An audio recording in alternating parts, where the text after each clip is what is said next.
The snowstorm had rolled in faster than expected. Ellie gripped the steering wheel tightly as the wind howled against her car, the headlights barely cutting through the dense snowfall. She regretted leaving so late, but visiting her grandmother's cabin before the storm worsened had seemed manageable. Now, the drive felt like an eternity. The once familiar road reduced to an endless white void. Her phone buzzed briefly on the passenger, a notification flashing before the screen went dark. No service. Ellie sighed, her breath fogging up the windshield. She glanced at the dashboard clock. It was nearing 9 p.m. If she kept going, she'd reach the cabin in 20 minutes. But something about the night felt off, as if the storm wasn't the only thing creeping in. She slowed down as her headlights caught something on the side of the road. An abandoned car sat crookedly in the snow, its hazard lights blinking weakly. The driver's door hung open slightly, a faint trail of footprints leading away from the vehicle and vanishing into the storm. Ellie stopped her car, debating whether to help, but the uneasy silence outside, combined with the erratic flurry of snowflake, made her hesitate. "Hello?" she called out, lowering her window slightly. Her voice seemed to vanish into the storm, absorbed by the thick, swirling snow. There was no response, just the steady, rhythmic blinking of the hazard. Ellie's heart raced as she thought she saw something move inside the car, just a flicker of a shadow against the passenger. She squinted, leaning closer, but the storm's fury made it impossible to see clearly. The shadow was gone, or maybe it had never been there. A chill that had nothing to do with the weather crawled up her spine. She rolled the window up and pressed on the gas, her tires skidding slightly before catching traction. As she drove away, she couldn't shake the feeling of being watched. The abandoned car faded into the distance, but the unease lingered, growing heavier with every mile. By the time she reached her grandmother's cabin, the storm was in full force. The familiar sight of the wooden structure should have brought relief, but instead, Ellie felt a pang of dread. The cabin was dark, its windows black pits against the glowing snow. Her grandmother always left the porch light on, even when she wasn't expecting company. Ellie parked and stepped out, the snow immediately swallowing her boots as she trudged toward the front door. The wind screamed around her, carrying whispers that sounded almost human. She brushed it off as her imagination. When she reached the door, she noticed a folded piece of paper wedged under the knocker. The handwriting was shaky, but unmistakably her grandmother. "Don't come looking for me. Stay inside. Lock the doors." Ellie stared at the note, her breath hitching. What did this mean? Where could her grandmother have gone in weather like? She tried the door, and to her relief, it was unlocked. Pushing it open, she stepped inside, the cold biting even harder within the cabin than it had outside. The power was out, and the fireplace was unlit. Ellie turned on her flashlight, sweeping it across the room. Everything was eerily quiet, but something was wrong. Family photos on the walls were turned upside down. The rug in the living room was askew, revealing deep scratches gouged into the wooden floorboards. "Grandma?" she called out, voice trembling. There was no answer. She walked deeper into the cabin, her flashlight catching glimpses of overturned chairs and a shattered mug on the kitchen floor. It looked as though someone had left in a hurry, or had been taken. A faint noise made her freeze. It came from the back of the house, a soft tapping sound, rhythmic and deliberate. Ellie's pulse quickened as she followed the noise, her flashlight beam shaking slightly.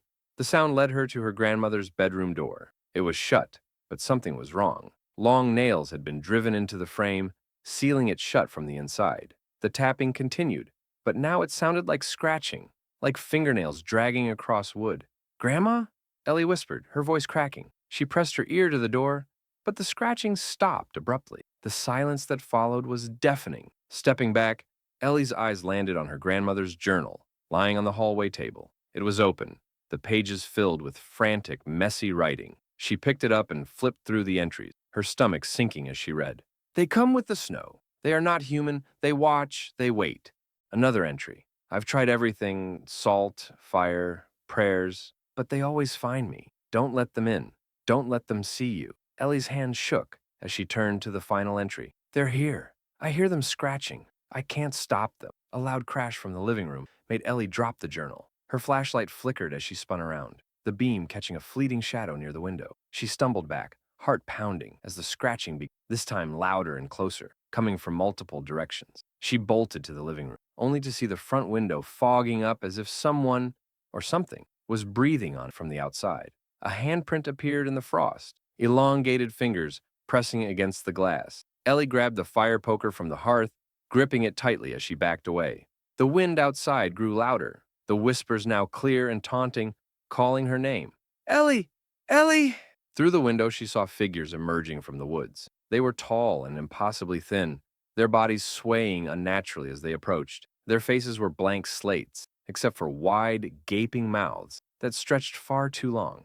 Ellie stumbled toward the door but froze as the scratching began again, this time on the walls, the roof, and the windows all at once. It was as if the cabin was surrounded. She ran back to the bedroom door, desperate to find answers. With all her strength, she pried the nails loose, throwing the door open. What she saw made her knees buckle. Her grandmother sat frozen in a chair, her body twisted unnaturally, frost covering her skin. Strange symbols were carved into the walls, glowing faintly in the dark.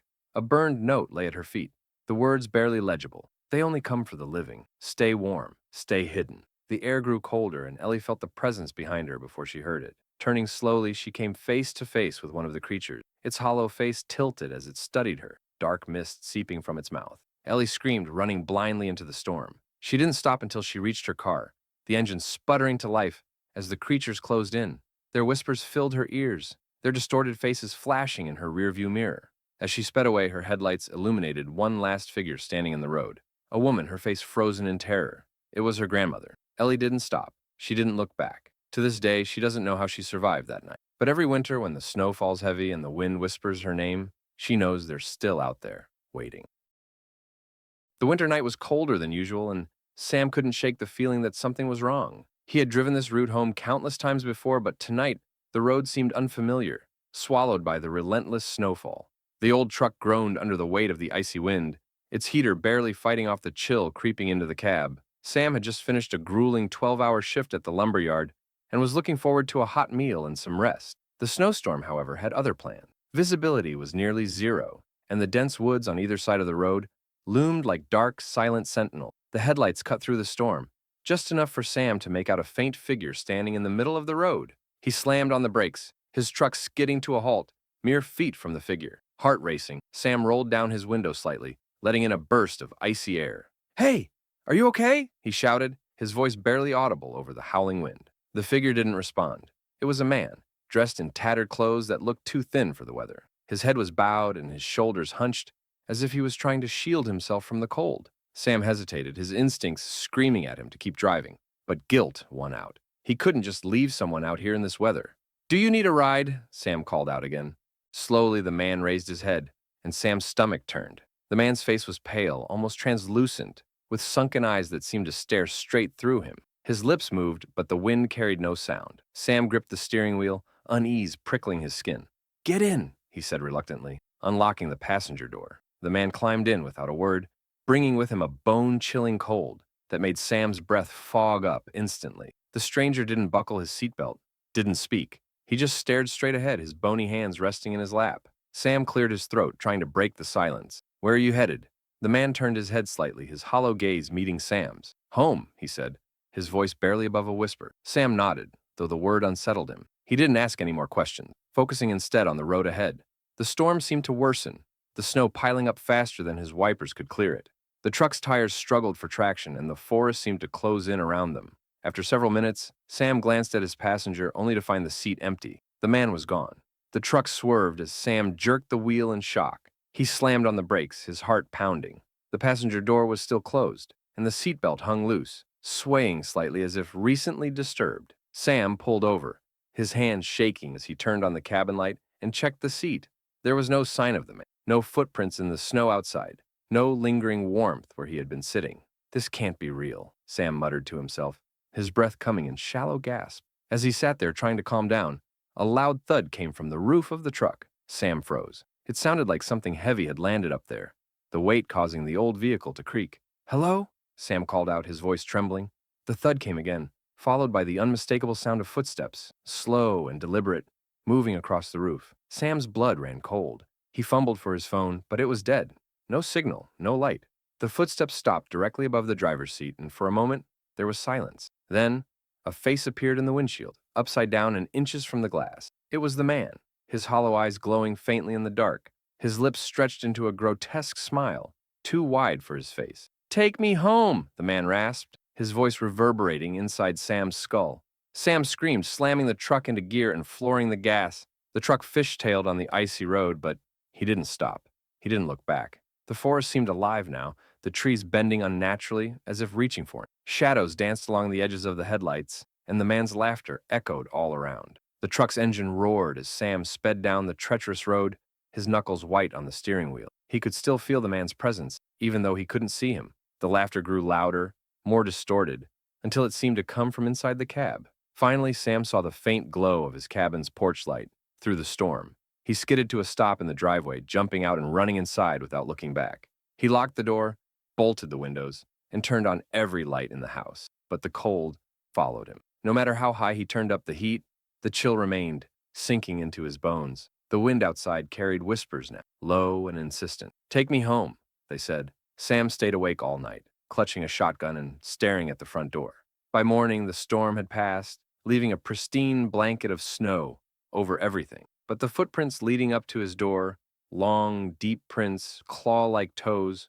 were a grim reminder that he hadn't imagined the night's horrors. For days after, Sam refused to leave the house. He slept with the lights on and kept the truck parked. But no matter what he did, the whispers outside continued, and every time he glanced at his reflection in the window, he could see the man's hollow eyes staring back at him. The old diner on Route 9 wasn't a place Rachel planned to stop. It looked as though it had been abandoned years ago, its neon sign flickering weakly, spelling out Din R. The snowstorm had forced her off the highway, her small sedan barely making it through the icy roads. The diner's dim, hazy glow was the only light in the vast, empty stretch of winter wilderness. Rachel pulled into the parking lot, her tires crunching on the thick snow. The place looked deserted.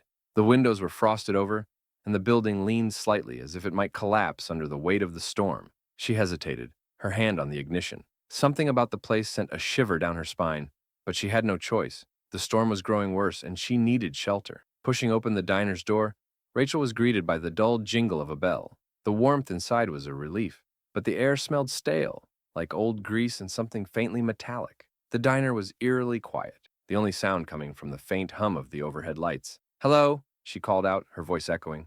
The interior was a time capsule of the 1970s. Red vinyl booths, a jukebox in the corner, and a counter with swiveling stools. A faint layer of dust coated everything, yet there was no sign of decay.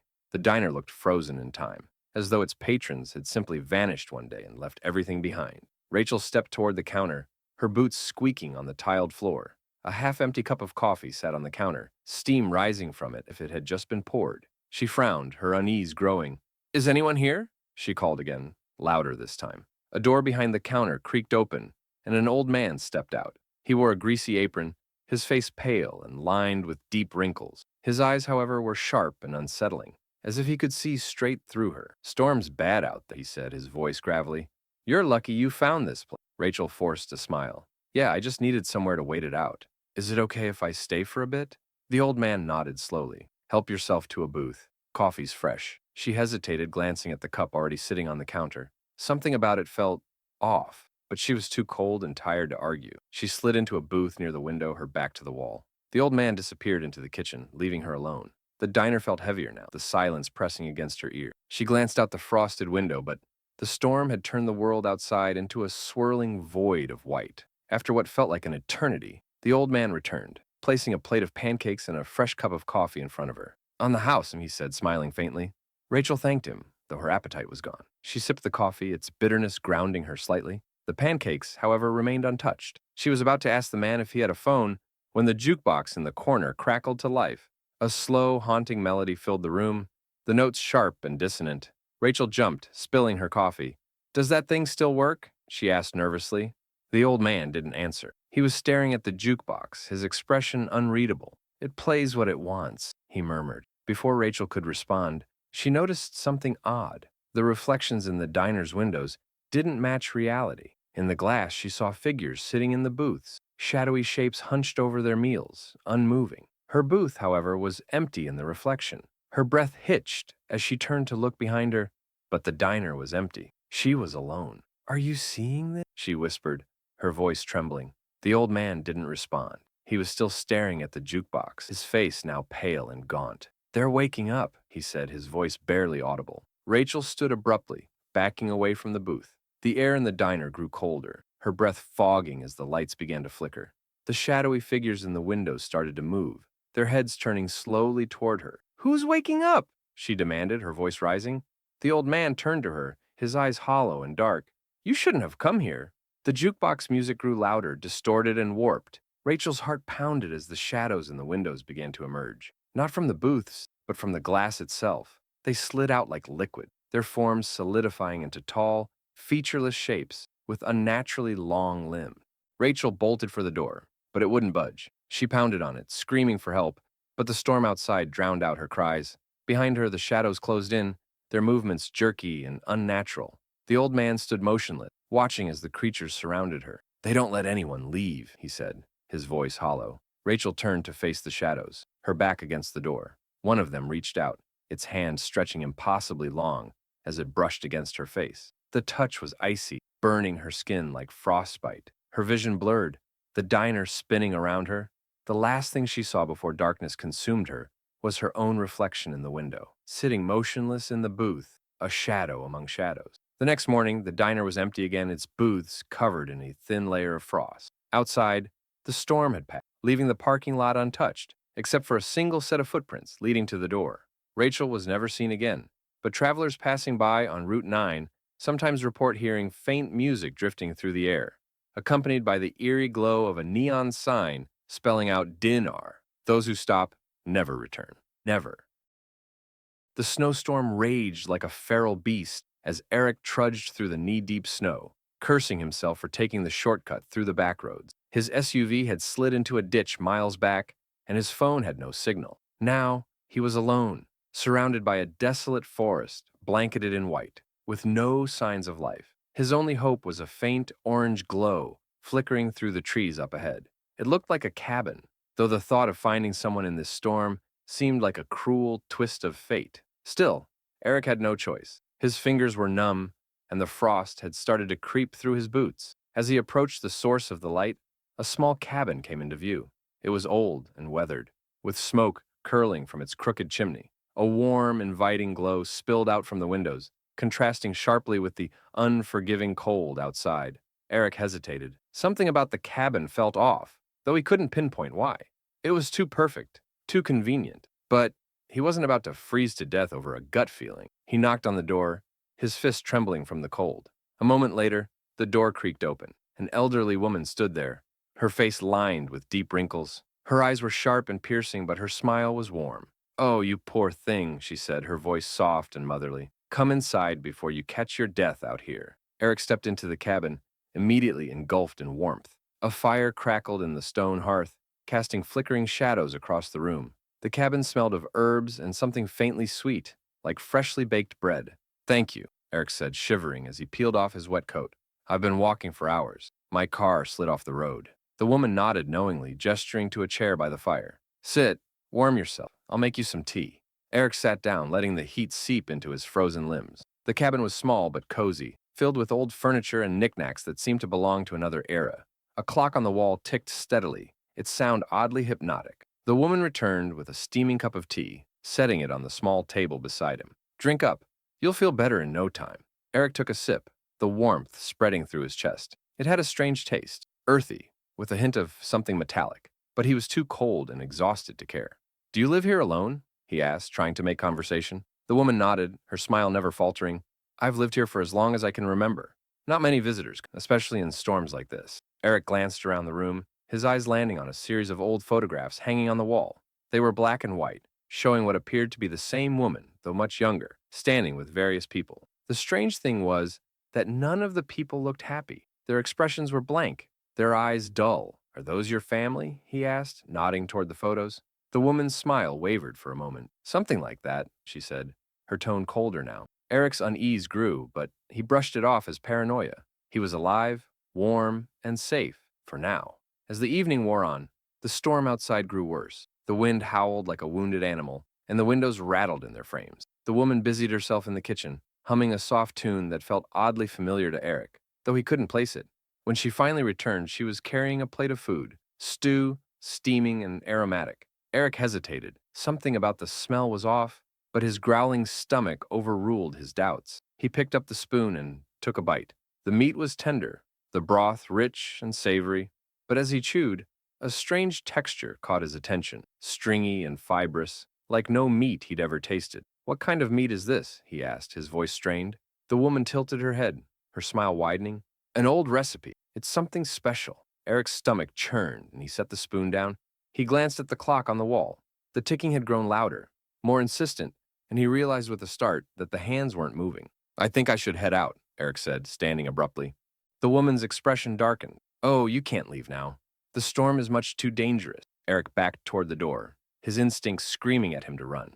But when he reached for the doorknob, it wouldn't budge. He turned back to the woman, who was no longer smiling. You've already eaten, she said softly. You can't leave now. You're part of this place. The fire in the hearth flickered, casting shadows that seemed to writhe and twist like living things. The photographs on the wall were changing. The faces of the people were melting away, their features replaced by hollow black voids. Eric's head swam, his vision blurring. The tea, the stew, it was all wrong. His legs gave out, and he collapsed to the floor. The woman loomed over him, her face no longer warm and motherly. Her eyes were dark pits, and her smile stretched impossibly wide, revealing rows of jagged yellow teeth. You should have stayed on the road, she hissed. The last thing Eric saw before darkness claimed him was the fire in the hearth. Its flames danced wildly, and for a brief moment, he swore he could see faces in the embers, screaming, desperate faces. The storm raged on, but the cabin grew silent. By morning, it was gone, leaving behind only an untouched expanse of snow. Eric's car was still in the ditch, its doors open, and the driver nowhere to be found. Travelers on Route 9 sometimes report seeing a faint orange glow deep in the woods during storms. Those who investigate are never seen again. The air was deathly cold, the kind of cold that burrowed into your bones and refused to leave. Mia cursed under her breath as she clutched her flashlight and trudged deeper into the snow-covered woods. She hadn't meant to lose the trail, but the storm had rolled in faster than expected, and now the hiking path was buried under a thick blanket of snow. Her friends had warned her about solo winter hikes, but Mia was stubborn. She wanted the solitude, the quiet of nature, and a few photos of the snow-covered forest to share on her blog. But now, surrounded by a wall of dark, silent trees, she regretted her decision. She glanced at her phone, hoping for a miracle, but the screen showed no signal. The battery icon flashed red. She shoved it back into her pocket, trying to stay calm. Panic wouldn't help. As she pressed forward, her flashlight caught something unusual in the distance. A structure, half hidden by the swirling snow. Relief flooded her. It looked like a small cabin, though it seemed ancient and weathered, as if it had been abandoned for decades. When she reached the door, she hesitated. The windows were covered with frost, and the wood of the cabin was splintered and gray. Still, it was shelter. She knocked, the sound echoing unnaturally in the stillness. No answer. She tried the doorknob. It creaked open, revealing a single room lit by the faint glow of her flashlight. The cabin smelled of damp wood and mildew, and the air inside was just as cold as it was outside. "Hello?" she called out, her voice trembling. No response. The interior was sparse, just a wooden table, a single chair, and a fireplace filled with ash. A faded rug covered part of the floor, and a pile of old blankets lay crumpled in the corner. Despite its emptiness, the cabin felt wrong. The silence wasn't just quiet. It was oppressive, as though the room itself were holding its breath. She closed the door behind her, leaning against it as she tried to gather her thoughts. "It's fine," she muttered to herself. "Just wait out the storm. It'll be fine." Mia set her flashlight on the table, the beam illuminating the room in weak, shifting light. She moved to the fireplace, hoping to find wood or anything to start a fire, but there was nothing usable. Her fingers brushed against something rough, etchings carved into the stone hearth. She brought the flashlight closer, squinting at the markings. They were strange symbols, jagged and angular, unlike anything she'd seen before. Beneath them was a single word, scratched into the stone: leave. A chill ran down her spine, and she stumbled back, nearly knocking over the chair. Her flashlight flickered, casting erratic shadows on the walls. She spun around, suddenly feeling exposed. The shadows seemed to stretch and move, curling into strange shapes. It had to be the light playing tricks on her, but she couldn't shake the feeling that she wasn't alone. "Mia," a voice whispered. She froze. The sound had come from behind her, soft and breathy, like it was right next to her ear. Her heart pounded as she slowly turned, her flashlight trembling in her hand. No one was there. The room was the same, empty and still. But the oppressive silence was gone, replaced by a low, almost imperceptible hum. "Mia," the voice whispered again, louder this time. Her breath came in shallow gasps as she backed toward the door, her flashlight darting around the room. The pile of blankets in the corner shifted as if something beneath them had moved. "Who's there?" she demanded, her voice cracking.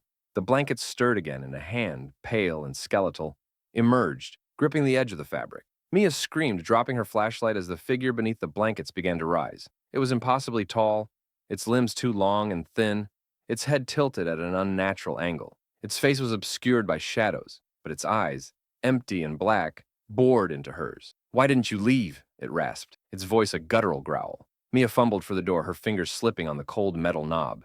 The creature stepped closer, its movements jerky and wrong, like a puppet with tangled strings. The door finally gave way, and Mia stumbled out into the storm. The snow stung her face as she ran, her feet slipping and sliding on the icy ground. She didn't dare look back, but she could hear it, the heavy, uneven footsteps crunching through the snow behind her. Her lungs burned as she pushed forward, desperate to escape. The storm seemed to thicken around her, the trees blurring into dark, menacing shapes. And then the footsteps stopped. She risked a glance over her shoulder, but the creature was gone. The forest was empty. Relief washed over her, and she slowed her pace, her breaths coming in ragged gasps. She thought she'd made it, but as she turned back around, she froze. The cabin was in front of her again. Its door hung open, the faint light from her dropped flashlight spilling out into the snow. "No," she whispered, her voice trembling. "That's not possible." The forest around her seemed to close in, the trees leaning closer, their bare branches clawing at the sky. "Mia," the voice whispered, this time from everywhere and nowhere. The shadows spilled out of the cabin like a living thing, crawling toward her. She turned to run, but her legs wouldn't move.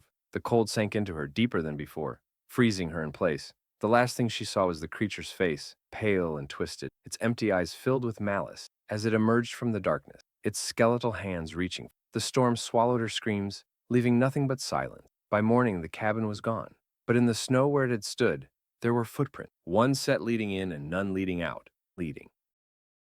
The howl of the wind sounded almost human as Daniel tightened his scarf and pressed forward through the snowstorm. His car had broken down hours ago, the engine refusing to start, leaving him stranded on a desolate stretch of mountain road. With no phone signal and no sign of help, his only option was to walk toward the faint light he'd seen glimmering in the distance. As he approached, the light grew stronger, revealing a tall, narrow hotel that seemed out of place in the remote wilderness. The building was old, with Gothic spires and a faded sign that read, "The Hollow Pines Inn." Daniel frowned. He didn't remember seeing anything about a hotel on this road when planning his trip. Still, the biting cold gave him little choice. He hesitated at the entrance, his fingers hovering over the antique brass handle. Something about the place felt wrong. But then, the wind howled again, and he pushed inside, desperate for warmth. The lobby was dimly lit, with a massive chandelier that swayed slightly as if caught in a phantom breeze. The air smelled faintly of old wood and lavender, but there was another smell, something metallic, like blood. A thin man in a crisp black suit stood behind the front desk, his face sharp and angular, his eyes unnervingly wide. "Welcome," the man said, his voice smooth and cold. "We rarely get guests this time of year." "My car broke down," Daniel explained, his breath visible in the frigid air. "I just need a place to stay for the night." The man's lips curled into a smile, though it didn't reach his eyes. "Of course, we always have room." He slid a tarnished key across the counter. "Room 207, second floor." Daniel nodded, taking the key. "Thank you. Is there any way I can call for help in the morning?" The man's smile didn't waver. "We'll see." The answer sent a chill down Daniel's spine, but he told himself he was overthinking it. He climbed the grand staircase, the wooden steps creaking under his weight. The hallway on the second floor was eerily silent, the thick carpet muffling his footsteps. The walls were lined with old paintings, portraits of people who stared at him with eyes that seemed too lifelike. Room 207 was at the far end of the hall. He unlocked the door and stepped inside, instantly hit by a wave of cold air. The room was simple: a bed with a faded quilt, a small wooden desk, and a window frosted over with ice. The only light came from a dim bulb that flickered overhead. Daniel set his bag down and sat on the edge of the bed, rubbing his hands together for warmth. The storm outside roared louder, rattling the window. He glanced around the room, his eyes landing on an old mirror mounted on the wall opposite the bed. The glass was cloudy, the silver backing tarnished, but he could still make out his reflection, or at least he thought it was his reflection. As he stared, the image in the mirror seemed to shift. The figure wasn't copying his movement. Instead, it stood perfectly still, its face pale and expressionless. Then, slowly, it began to smile. Daniel jumped up, his heart hammering in his chest. He turned to look behind him, but the room was empty. When he looked back at the mirror, the reflection was normal again. Just him, wide-eyed and terrified. "Just the storm messing," he muttered, trying to calm himself. He decided to get some rest and deal with everything in the morning. He turned off the light and climbed under the quilt, which was far colder than it had any right to be. Sleep came reluctantly, but when it did, it was fitful and filled with strange dreams. In one, he was walking down the hotel hallway, but the walls seemed to stretch endlessly, the doors multiplying and twisting. The portraits on the walls whispered to him, their painted eyes following his every move. In another, he was standing outside the hotel, but the building wasn't made of wood and stone.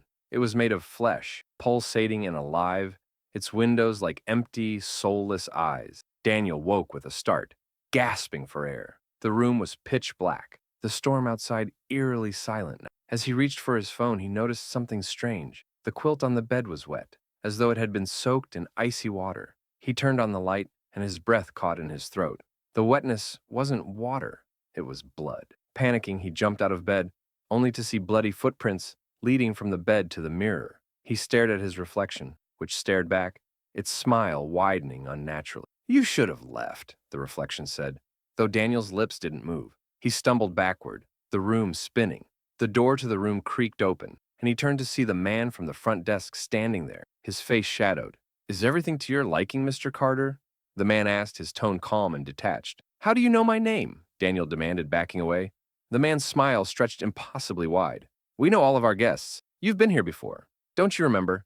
The words sent a wave of nausea through Daniel. "That's not possible. I've never been here." The man stepped inside, closing the door behind him. "Oh, but you have. And now, it's time for you to take your place." Daniel tried to run, but the man moved impossibly fast, his long fingers gripping Daniel's arm like a vice. The walls of the room began to ripple and distort, the wallpaper peeling away to reveal what looked like raw flesh underneath. The air filled with a low, guttural hum, and Daniel felt the room closing in around him. The last thing he saw was the mirror. His reflection was no longer smiling. It was screaming. And then, everything went dark. The next morning, the storm had cleared and the road was empty. Travelers passing through would later report seeing a strange hotel in the distance, but when they tried to reach it, it was gone, leaving only untouched snow where it had stood. Some say the Hollow Pines Inn still exists, waiting for lost souls to stumble upon it. And once you check in, you never check out.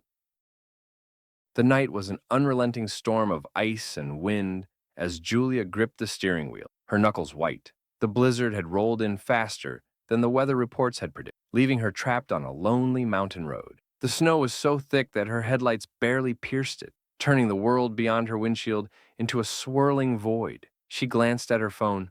No signal. Typical. She muttered a curse under her breath and tightened her scarf around her neck, even though the car heater was struggling to keep up. She was miles away from civilization, and the nearest gas station was an hour back in the opposite direction. Just as she debated turning around, a sign loomed out of the snow. It was old and worn, its letters barely visible. Evernight Lodge, 2 miles. Julia's heart lifted. A lodge meant warmth, food, and, most importantly, people. She turned down the narrow road the sign pointed toward, her tires crunching over the fresh snow. The wind howled around her car, as if warning her to turn back, but she pushed forward, the thought of shelter driving her on. The lodge came into view suddenly, its dark silhouette cutting through the storm. It was massive, with steep gables and towering windows that glinted faintly in the dim light. A soft glow came from the main entrance, beckoning her. She parked her car in the circular driveway and hurried inside, clutching her coat against the biting cold. The lobby was grand but eerily quiet. A massive chandelier hung from the ceiling, its crystals catching the faint light from a roaring fireplace. The room was filled with antique furniture, and the walls were lined with faded portraits of stern-faced people. Despite the fire, the air was cold, and Julia couldn't shake the feeling that the eyes in the paintings were following her. A woman appeared from behind the front desk, her face pale and thin, her dark hair pulled back into a tight bun. Her smile was polite but didn't reach her eyes. "Welcome to Evernight Lodge," she said in a soft, almost mechanical voice. "You must be tired from the storm." "Yeah," Julia said, forcing a smile. "Do you have a room available?" "Of course," the woman replied. She slid a key across the desk. "Room 312 at the end of the 3rd floor." Julia took the key, her fingers brushing against the woman's icy hand. She shivered but said nothing, eager to warm up and rest. The elevator was an antique contraption, its brass cage rattling as it climbed to the 3rd floor. When the doors opened, Julia stepped into a long, dimly lit hallway. The carpet was threadbare, and the wallpaper was peeling, revealing dark stains underneath. Her room was at the very end of the corridor. The door creaked loudly as she pushed it open, revealing a small but elegant space. A 4-poster bed sat in the center, draped with heavy curtains, and a single window looked out onto the snowstorm. The furniture was old but well-maintained. The air smelled faintly of lavender and something metallic she couldn't place. Julia locked the door behind her and set her bag down. She checked her phone again, still no signal. With a sigh, She decided to make the best of it. She turned off the light and climbed into bed, pulling the heavy quilt up to her chin. The storm raged outside, the wind howling like a living thing. Julia closed her eyes, but sleep didn't come easily. There was a faint noise, a soft creaking that seemed to come from the hallway. At first, she dismissed it as the sound of the old building settling, but then it came again, louder this time. Footsteps. She sat up, her heart racing. The footsteps stopped just outside her door. "Hello?" she called out, her voice trembling. There was no response, but she could hear something, a faint scratching, like nails dragging against wood. She slid out of bed and crept toward the door, her bare feet freezing against the cold floor. Pressing her ear against the wood, she listened. A low, guttural whisper came from the other side. It was impossible to make out the words, but the tone was malevolent, filled with anger and hunger. Julia backed away, her heart pounding. Suddenly, the scratching turned violent, the sound of claws tearing at the door. The whispers grew louder, almost shouting now, though they were still unintelligible. She grabbed her phone, desperate for light, but the screen wouldn't turn on. The room was plunged into darkness as the bulb overhead flickered and died. Then, silence. The scratching stopped. The whispers were gone. Julia held her breath, her back pressed against the far wall. She reached for the bedside lamp, her fingers trembling, and turned it on. The room was empty, but the door was open. Snow swirled in from the hallway, coating the floor in a thin layer of frost. Julia stared, her mind racing. She was certain she had locked it. She stepped forward cautiously, peering out into the hallway. The corridor was dark, the only light coming from a faint glow at the far end. She called out again, her voice echoing in the empty space. "Hello? Is someone there?" The light at the end of the hallway flickered and went out, and then she saw it. A figure emerged from the shadows, tall and impossibly thin, its limbs unnaturally long. Its face was pale and featureless, save for two empty black sockets where eyes should have been. It moved toward her, its movements jerky and unnatural, as though it were being dragged by invisible strings. Julia stumbled back into her room, slamming the door and locking it. She pressed her back against it, her chest heaving. The handle rattled violently, the thing outside pounding against the wood. She screamed as the door splintered, a skeletal hand bursting through and clawing at the air. The figure's head tilted into view, its eyeless sockets boring into her soul. "You shouldn't have come here," it rasped, its voice like the wind through dead trees. Julia scrambled away, tripping over the quilt, as the figure forced its way inside. The air grew colder, the walls frosting over. The last thing she saw was its hand reaching for impossibly long fingers, closing around her throat. When the storm cleared the next morning, the staff at Evernight Lodge found her room empty, the bed untouched. But on the frosted window, a single word was etched inside: leave. The wind was a constant howl as Mark trudged through the heavy snow, his boots sinking into the deep drifts. He'd been hiking for hours, and the storm had picked up so suddenly that he couldn't even see the path anymore. His phone had died hours ago, and he was beginning to feel the creeping sense of panic in his chest. The mountain trail had been eerily empty that morning, and now, in the heart of the storm, it felt like the wilderness itself was swallowing him whole. He had no idea where he was, but he kept moving, hoping to stumble upon some sort of shelter.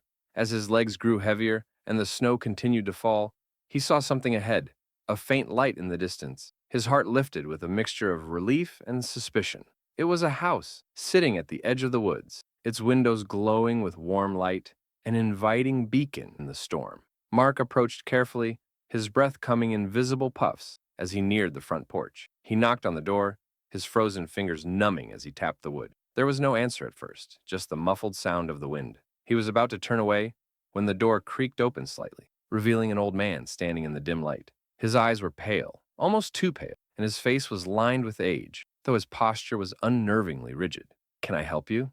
the old man asked, his voice rough, like gravel grinding underfoot. "I'm lost," Mark explained, his teeth chattering from the cold.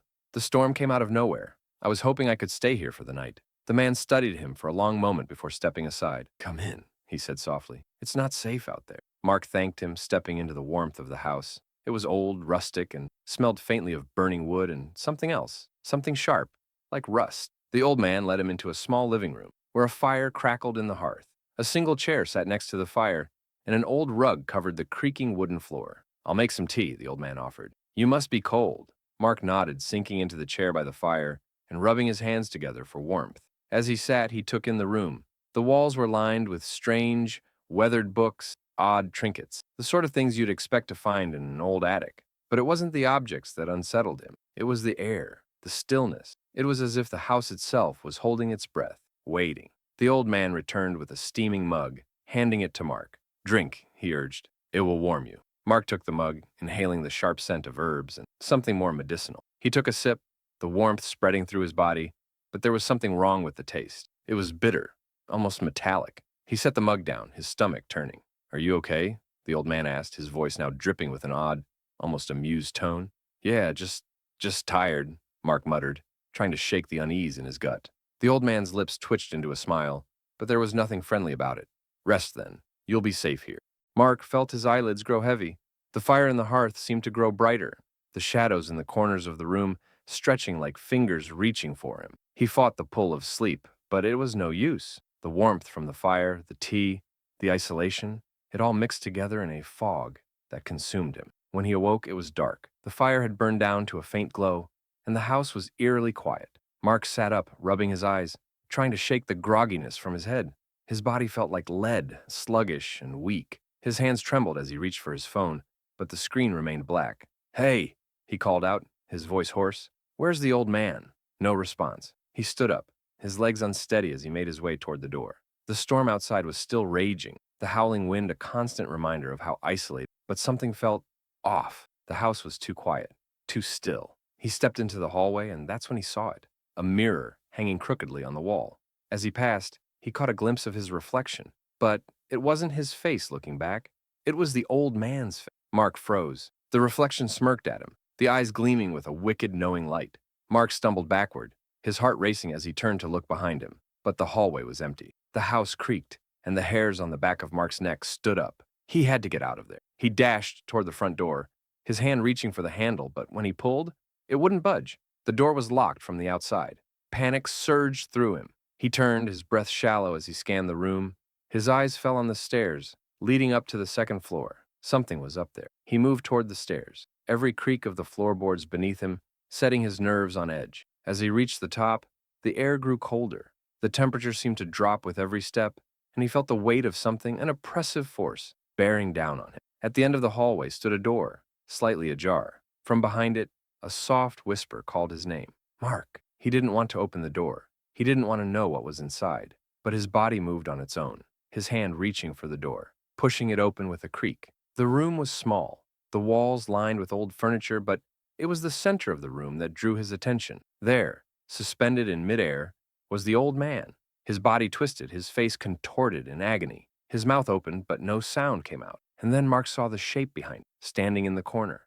It was tall, impossibly tall, with pale skin and glowing black eyes. The figure stepped forward, its fingers stretching long and thin. "You shouldn't have come here," the figure hissed. "Now, you belong to us." The world around Mark went black. The next morning, the snowstorm had subsided, and the road was calm once more. A hiker passed by the house looking toward the windows, but the place was empty. No sign of life remained. The door stood ajar, and when he entered, he found the house completely abandoned, the furniture covered in dust, the fire long extinguished. But there was one thing that caught his eye: a photograph, framed and sitting on a dusty mantel. It was a picture of the old man and a younger version of Mark, smiling together, standing outside the very house Mark had entered. In the corner of the photo, there was a date, November 15th, 1957, and below it, the words written in a shaky hand, "Another one lost to the storm." The storm had been brewing for days, but Jenna had no idea how severe it would get. She had come to the small, secluded cabin deep in the forest to escape the chaos of her life. Her job was demanding, her relationships strained, and she thought a few days of solitude would help her clear her head. As night fell, the storm grew more intense. Snowflakes the size of coins danced through the air in the howling wind. The trees groaned under the weight of the snow, and the sound of the storm outside was deafening. Jenna stood by the window, watching the snow cover everything in sight, when she noticed something strange. A light. In the distance, just beyond the tree line, there was a faint glow, as if someone had a lantern. It flickered, barely visible through the blizzard. She squinted, unsure if it was a trick of the storm, but the glow seemed to move. Her heart skipped a beat. Who else could be out here in this weather? Her first instinct was to ignore it.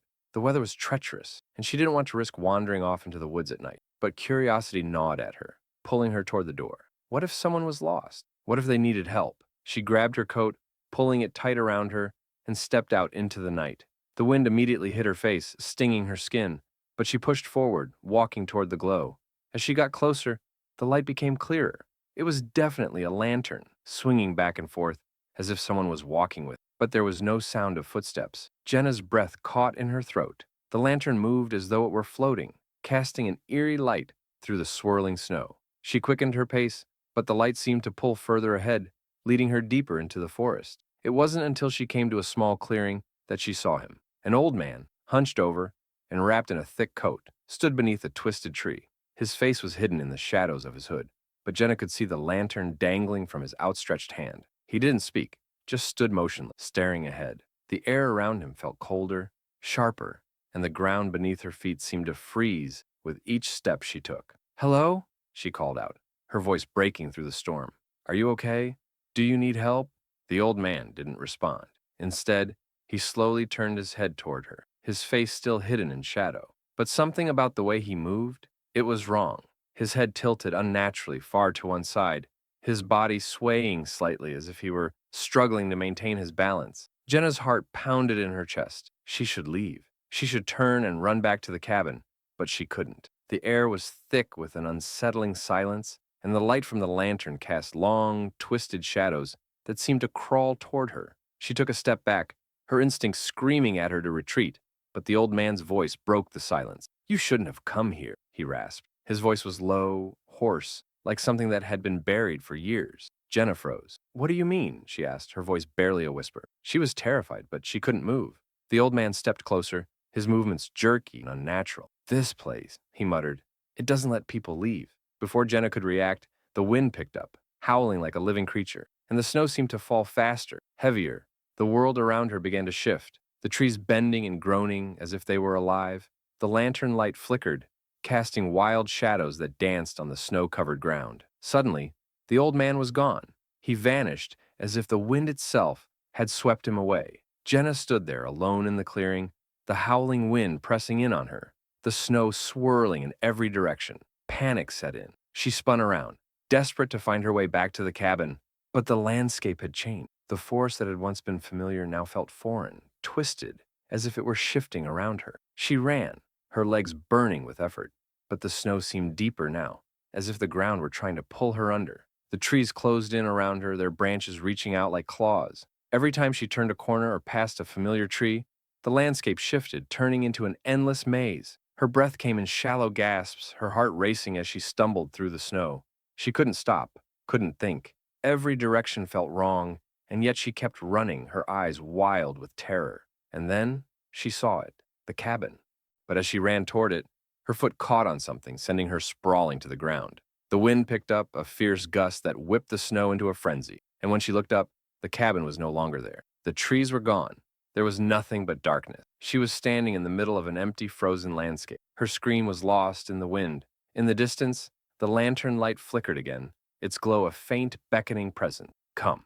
The old man's voice echoed from the shadows. "It's too late for you." Jenna turned, but there was no escape. The snow continued to fall, and the wind grew louder, drowning out her frantic breaths. The cold closed in around her, and in the far distance, she could see the faint outline of something moving, a figure, just like the old man, walking toward her. And then, as if the earth itself had swallowed her whole, everything went dark. The storm raged for hours, but by the time the morning light broke through the clouds, there was no trace of Jenna, no footprint, no signs of her struggle.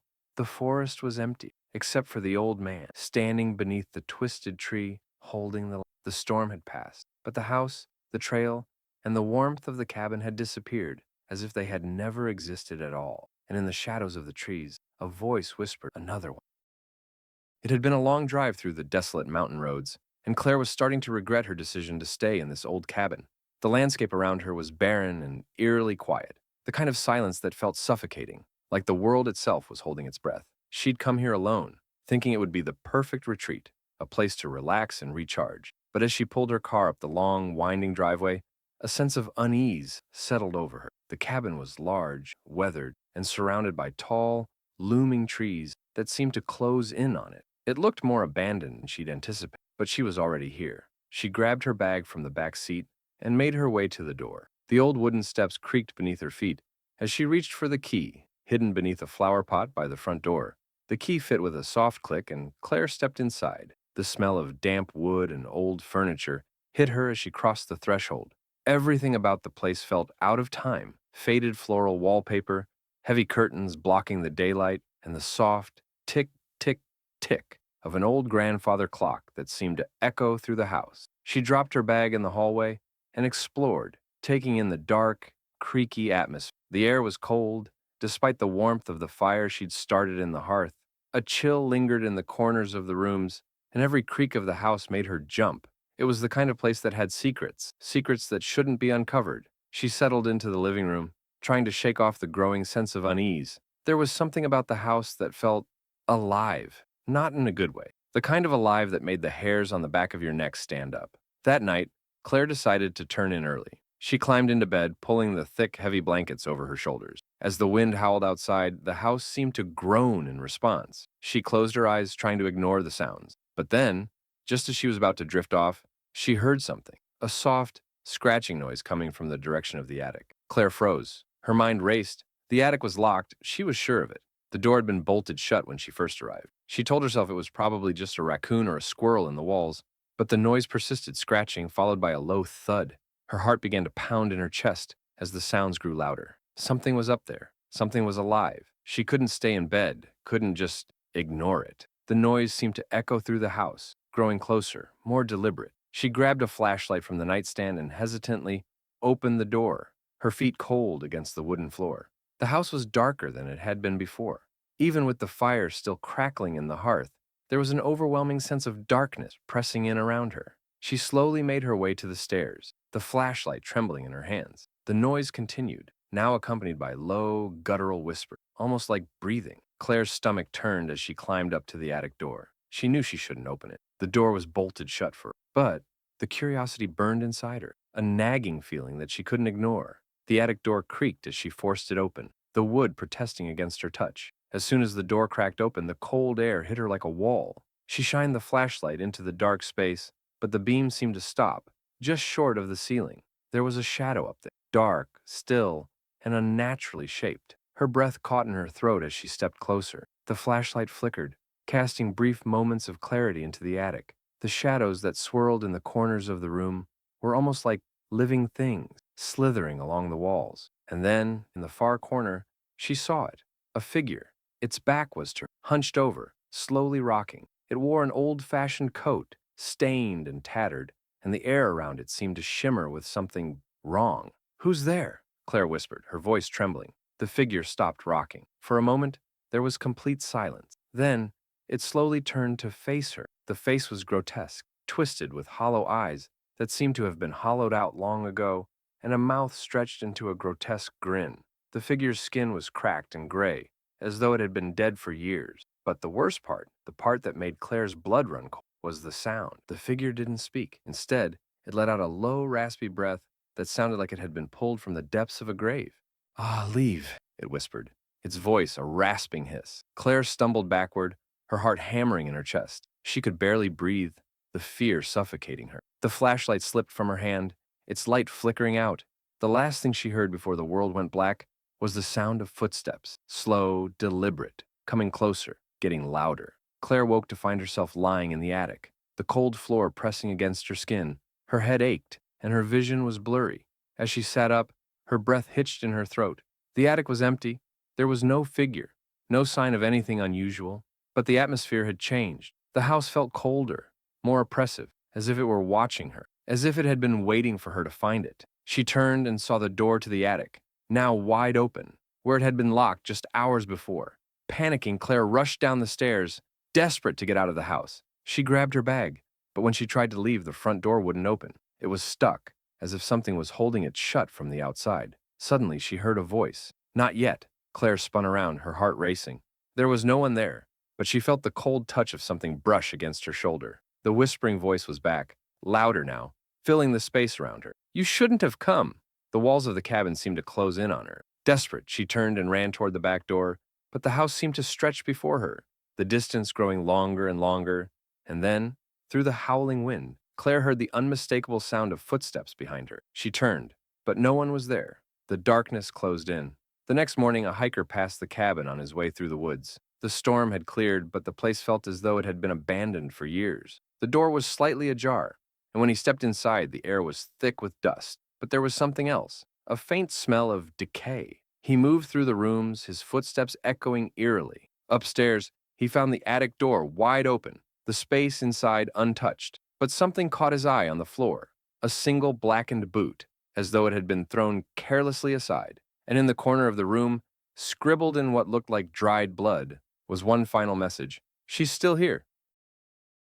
It had been a long and exhausting day when Melanie decided to take a detour off the main highway. The snowstorm had come out of nowhere, thick and heavy, obscuring the road ahead. Her headlights cut through the blizzard in a narrow beam of light as she drove deeper into the mountains, hoping to find a small inn or cabin to wait out the storm.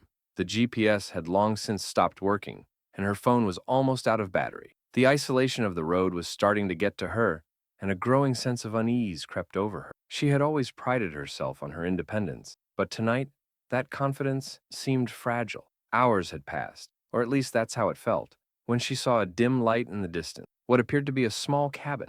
She breathed a sigh of relief. The cabin's porch light flickered in the heavy snow, barely visible but a beacon of hope nonetheless. Melanie didn't hesitate. She pulled up the snow-covered driveway and parked, grateful to be off the icy road. As she grabbed her bag and prepared to knock, she noticed something odd about the cabin. Despite the light, there were no tire tracks leading up to it, no footprints in the snow. The driveway was pristine, untouched. A feeling of dread gnawed at her stomach, but the storm was worsening, and she couldn't afford to be choosy. The door creaked open after her knock.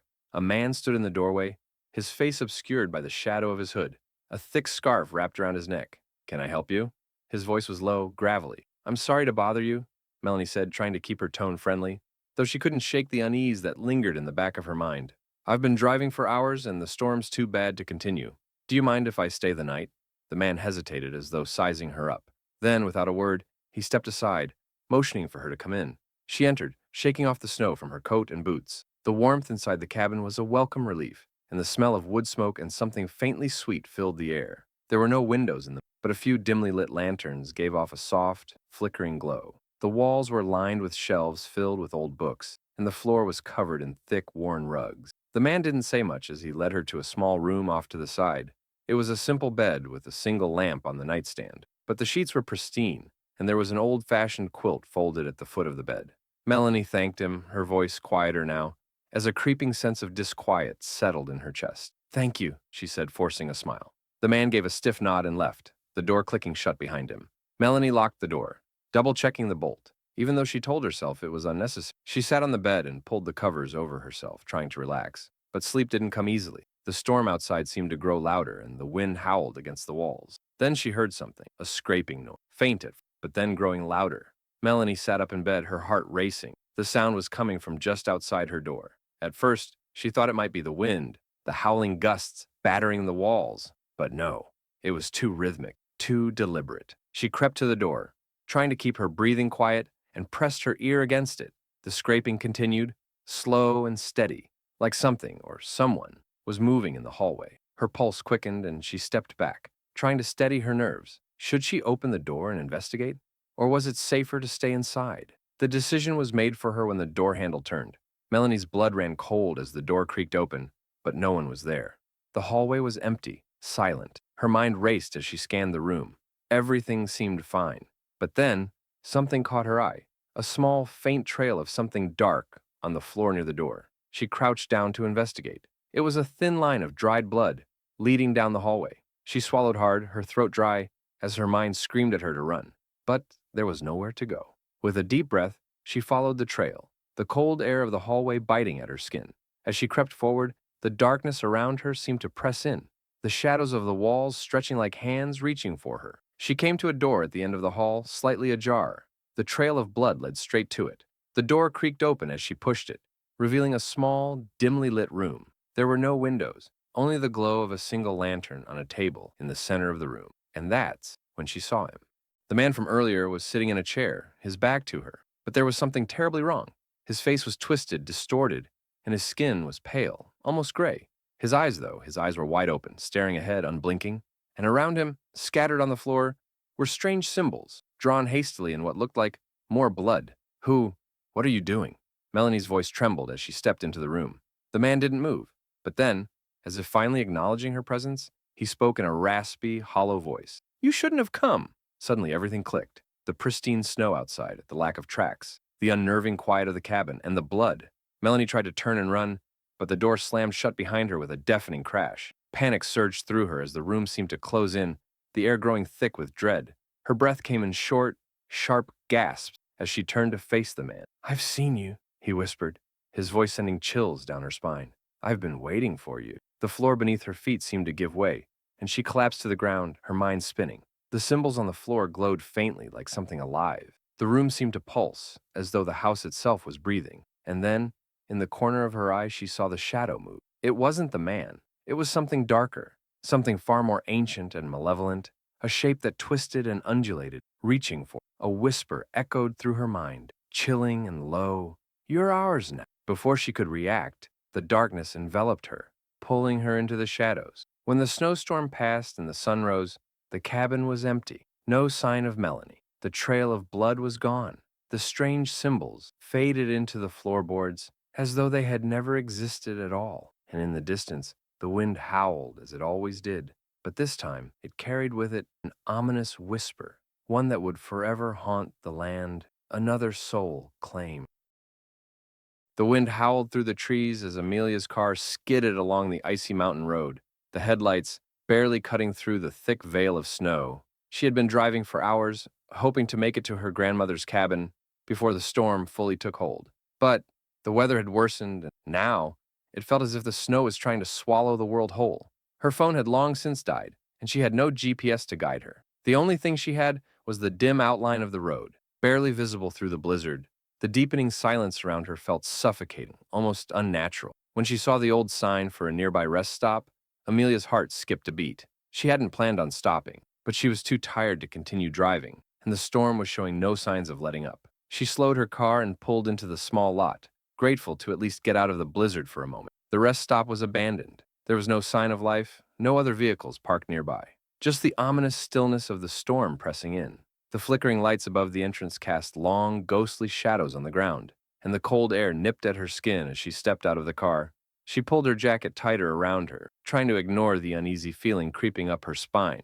The storm outside was deafening, but the building itself was eerily quiet. It wasn't just that the place was abandoned. It felt as though something was wrong, something out of place. Amelia hesitated at the door, then pushed it open. The rest stop was dimly lit, with a few old vending machines lining one side of the room. The air was stale, and the floors creaked under her weight. It felt like a place that hadn't been touched in years, forgotten by everyone except for the storm outside. She wandered further inside, looking for some sign of life. Maybe someone had stayed here during the storm, but the place was empty, save for a strange smell that seemed to linger in the air, a metallic scent, faint but distinct. Amelia's breath caught in her throat when she noticed something on the wall near the back of the room.